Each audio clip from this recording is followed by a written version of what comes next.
Yes, today I teach you the poem. Class 12th के अंदर देखिए फर्स्ट पोएम है, पहली पोएम है और नाम है the noble nature. The noble nature, the noble nature. आज हम इस पोएम को पढ़ाएंगे आपके लिए। यह बहुत इंपॉर्टेंट है प्रिय विद्यार्थियों, पोएम आपके लिए बहुत इंपॉर्टेंट है। इसमें से क्वेश्चन आता है, इसमें से एक्सट्रैक्ट आता है जिसके क्वेश्चन आंसर दिए जाते हैं। आपको इसको सीखना बहुत ज़रूरी होता है। तो आज मैं आपको फर्स्ट पोएम यस और नेम है पोएम का द नोबल नेचर। तो सबसे पहले मैं इस पोएम के विषय में आपको ध्यान रखिए, इंग्लिश में बता रहा हूँ, फिर हिंदी बता दूंगा और फिर इस पोएम को पढ़ाऊंगा बुक से। तो सबसे पहले हम देखते हैं इसकी इंग्लिश के इसमें क्या बताया है। तो the poem the noble nature, the poem the noble nature is written by Ben Jonson. Ben Jonson noble nature कविता के जो कवि हैं, लिखने वाले हैं, वो बेन जॉनसन है। In this poem yes ready, in this poem the poet Ben Jonson described about the nature symbol. He says that there is the two symbol, one oak tree and second is the lily. He compares the main long life to the oak tree. He says that oak tree live about the 100 years, what it cannot give fruits and cannot give flowers. So he says that long life of a man also is not important without good works. He says that the second symbol is taken from the nature is flower of lily. He says that the flower of lily blooms only one day. What it attracts by its beauty and fragrance to all passerby. So he says that the poet says that short life of a man is important than the long life. Short life which is full of heroic works, good works and the full of achievements. So we can say that in this poem the poet compare the long life of a oak tree with the long life of a man, and a small life of lily is the small life of a man. अपन दूसरी अपने हिंदी में समझें इसको। तो ऐसे nature माने प्रकृति नामक कविता में बेन जॉनसन, हिंदी में समझा रहा हूं, बेन जॉनसन इस कविता में प्रकृति से दो प्रतीक लेता है, सिंबल लेता है मानवों पर उसकी तुलना करते हुए। कौन कौन से सिंबल लेता है? एक प्रतीक तो लेता है वो आकोटा को पेड़, जो आक को पेड़ हो है ना, अकौआ को, आकोटा का पेड़ लेता है वो तो एक ओक ट्री। अरे भैया तुम रास्ता से निकलते हैं या हॉस्टल से लेके और पिंगोरा के या बीच में, और तुम डेली आओ वाले और कोई डोर पे आकोटा को पेड़ खड़े हुए, तो अब पेड़ को तुमने पता नहीं पड़ो, कह तो तुम जो कहेंगे यार मैं तो यहाँ 10 साल तैयार हूँ, मुझे तो पता ही ना यहाँ आकोटा को पेड़ हुए का। जबकि आकोटा के पेड़ का जीवन कितना लंबा होता है? 100 वर्ष, 300 वर्ष। कितना माना गया है? 300 ईयर्स। एक आकोटा का पेड़ 300 साल तक जिंदा रहता है, लेकिन यह आदमियों को ना छाया देता है, ना फल देता है और ना फूल देता है। इसके जीवन का कोई महत्व नहीं है। उसी प्रकार कवि कहता है कि आदमी का लंबा जीवन भी बेकार है। कोई कहे भैया, अरे भैया वो मोहनलाल मरगो का, एक मोहनलाल मरगो, कौन सा मोहनलाल हो यार, हम तो जानते ना है कौन सा मोहनलाल हो, कितने साल को है मेरे हो कि भैया 110 साल को है के, तो यार वो कितने को रहता हो। अर्थात उस मोहनलाल ने 110 साल में कोई बढ़िया काम नहीं किया जिससे उसे नहीं जानने लगे लोग। अब दूसरा प्रतीक लेता है वो लिली का पुष्प।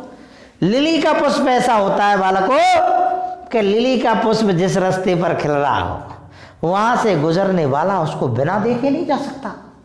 क्यों? क्योंकि लिली का पुष्प बड़ी अच्छी खुशबू देता है और बहुत ही सुंदर होता। अपनी सुंदरता के कारण और अपनी खुशबू के कारण लिली का पुष्प प्रत्येक गुजरने वाले को आकर्षित करता है, अट्रैक्ट करता है, लेकिन उसका जीवन एक दिन का होता है। लिली का पुष्प केवल एक दिन के लिए खिलता है, उसके बाद वह मुरझा के मर जाता, लेकिन एक दिन में अपनी पहचान बना जाता है। इसलिए कवि कहता है कि आदमी का छोटा जीवन। फलाने कहेंगे भैया वो रामलाल, अरे भैया 25 साल कोई मर गो, वो तो माने यार काम कितने बढ़िया करे, ओ बात सब दुनिया जानती। 25 साल में उसने जीवन में इतनी प्रोग्रेस करी, उसको सारे लोग जानते हैं आसपास के, और वो तो एमएलए बन गया, 25 साल में मंत्री बन गया। और भैया वो तो बड़ा फेवरेट आदमी बन गया। उम्र कितने? 25 साल। मोहनलाल कितने साल जियो? 110 साल, कोई नहीं जानता। और रामलाल कितने साल जियो? 25 साल। ले 25 साल में नाम कर गया। अर्थात वह कहता है, समझ लो इससे, अर्थात वह कहता है कि जिस प्रकार लिली का पुष्प एक दिन में देखने वालों को आकर्षित करता है और खुशबू के द्वारा और सुंदरता के द्वारा, और आकोटा को पेड़ 300 साल तक ना कर पावे आकर्षित, कुछ नहीं देता, इसलिए वह कहता है कि आदमी का छोटा जीवन जो कि अच्छे कार्यों से पूर्ण हो, जिसमें अच्छे कार्य किए हों उसने, तो वह अधिक अच्छा है बजाय एक लंबे जीवन के। जिस प्रकार लिली का पुष्प एक दिन के लिए खिलता है, उसका जीवन बहुत अच्छा है बजाय आकोटा के 300 साल के जीवन के। तो अब देखिए इसकी किताब के द्वारा हम इसको समझते हैं। अब मैंने आपको ये मौखिक समझाया और किताब में समझी। द नोबल नेचर पोएम का नाम है, इसके लेखक बेन जॉनसन है। It is not growing like a tree in bulk doth make man better be or standing long an oak 300 years to fall a log at last dry bald and sere. वह कहता है कि एक पेड़ की तरह लंबा होने से कोई फायदा नहीं है। एक दूसरे लेखक ने कहा भी है, लंबा पेड़ खजूर का, खजूर को पेड़ कैसे होए लंबो, पर वो काम को होगा, काम को होगा, का काम को है, अरे पंछी को छाया नहीं और फल ला गए अति दूर, पंछी को छाया ना दे, फलों लगे तो इतने ऊंचो लगे जो कोई टूट ना सके। पर खजूर के पेड़ की यहाँ लंबो है थे, आदमी को का फायदा हो। ऐसे ही कह रहे है कोई आदमी लंबो है जा, ये छोरा की लंबाई तो इतने कह गई 7 फुट का है वो, क्या जाने का ही का सुना जा रहा है, ये तो वो तो लंबो पेड़ खजूर को है।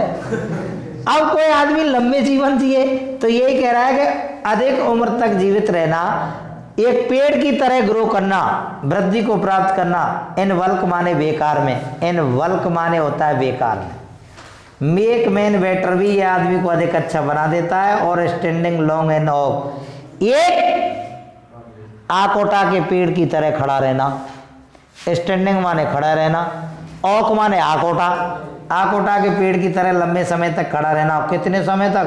300 ईयर, 300 वर्ष तक। एक आकोटा के पेड़ की तरह 300 वर्ष तक लंबे समय तक खड़े रहना बेकार होता। और ये क्या कराया आकोटा 300 साल तक खड़ा हो के नहीं, to fall a log at last, अंत में सूख के एक लट्ठे के रूप में गिर जाता है, एक लकड़ी के रूप में गिर जाता, ड्राई सूख जाता है, बेल्ट बिना पत्तों के हो जाता है, एंड शेयर और सूख जाता है, और अंत में एक सूखी लकड़ी के रूप में गिर जाता। लेकिन ये कोई फायदा नहीं देता। ऐसे ही आदमी का लंबा जीवन जो बिना कार्य के होता है, जिसमें कोई अच्छे कार्य वो नहीं करता और लंबा जीवन जीता है, तो उसका लंबा जीवन भी उसी प्रकार बेकार है जिस प्रकार आकोटा के पेड़ का लंबा जीवन बेकार होता है। ये लिली ऑफ ए डे, एक लिली का पुष्प एक दिन के लिए, लिली ऑफ ए डे, एक दिन के लिए लिली का पुष्प इज फेरियर फॉर इन मई, जो कि सुंदर दिखाई देता है, मई के महीने में खिलता है। कौन से में? Although it fall and die that night, यद्यपि ये उसी रात गिर जाता है और मर जाता है। यदि लिली का पुष्प एक दिन के लिए खिलता है लेकिन उसी रात मर जाता है और गिर जाता है, it was the plant and flower of light, लेकिन ये पौधा प्रकाश और फूल देने वाला होता है, प्रकाश देता है, फूल देता है, खुशबू देता है। इन स्मॉल प्रोपोर्शन, अपने छोटे से जीवन के अनुपात में, बी जस्ट ब्यूटी सी, हम इसमें सुंदरता देखते हैं। अपने से छोटे से जीवन में ये सुंदरता देता है हमको, हमारी आंखों को अच्छा लगता है, मन भाता है, हमारी जीभ को स्वाद है, कलाकंद खा ले, रबड़ी खा ले, तो काय को स्वाद करे हमने, जीभ को मजा कौन आए, वो जीभ में मजा आगो। ऐसे ही हर हमारी इंद्रियां हैं, हमारे शरीर में जितनी भी इंद्रियां हैं वे अपना अपना स्वाद लेती हैं। जीभ तो ले अच्छे खाने को स्वाद, कान ले अच्छा गाना सुनने का स्वाद, मजा आ जाए सुन के गाने, ये कानन को स्वाद है। तुम क्या मन तो कानन को स्वाद देनो, अच्छो गाना सुनो, बढ़िया बात सुनो। अरे हमें जीभ को स्वाद देनो, अरे मालपुआ खाओ।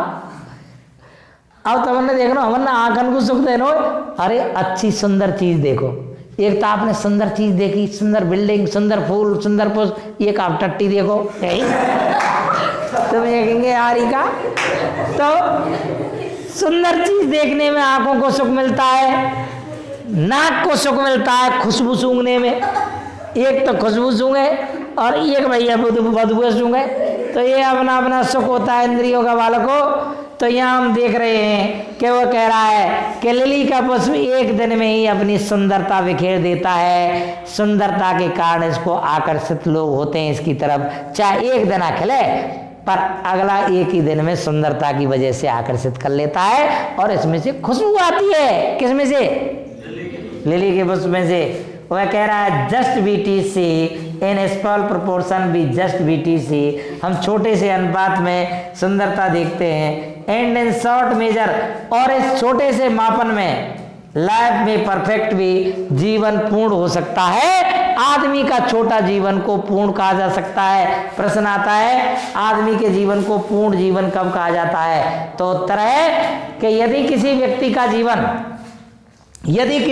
का जीवन अच्छे कार्यों से भरपूर है, यदि उसने अपने जीवन में अच्छे कार्य किए हैं, यदि उसने जीवन में उन्नति की है, यदि उसने जीवन में अपने में नाम कमाया है, तो उसका छोटा सा जीवन भी पूर्ण जीवन माना जाता है। और यदि व्यक्ति ने अपने लंबे जीवन में कुछ नहीं किया, कोई बढ़िया कार्य नहीं करे, कोई वीरोचित कार्य नहीं करे, तो उसका लंबा जीवन भी अपूर्ण जीवन माना जाता है। जिस प्रकार आकोटा के लंबा जीवन आकोटा के पेड़ का बेकार होता है, क्योंकि अंत में वह सूख के एक लकड़ी के रूप में गिर जाता, और लिली का पुष्प एक दिन के लिए खिलता है, लेकिन ये देखने वालों की आंखों में सुंदरता और इसकी सुंदरता को और इसकी फ्रेग्रेंस, इसकी सुगंध के लिए फेवरेट हो जाता है और लोग इसकी तरफ आकर्षित होते हैं। इसलिए अपन कह सकते हैं कि इस कविता में जो कवि कहता है, वह कहता है, तुलना करता है कि आकोटा के पेड़ के बजाय जिस प्रकार लिली का छोटा जीवन अच्छा होता है, उसी प्रकार लंबे आदमी के जीवन के बजाय आदमी का छोटा जीवन अच्छा होता है यदि वह वीरोचित कार्यों से, अच्छे कार्यों से भरपूर हो, तो उसका जीवन ही पूर्ण माना जाता है। इस प्रकार ये पोएम आपकी फिनिश होती है, लेकिन आप ध्यान रखिए इसके क्वेश्चन आंसर आप पढ़ के आएंगे। मैं कल पूछूंगा आपसे और नेक्स्ट पोएम कल पढ़ाऊंगा। Thank you very much.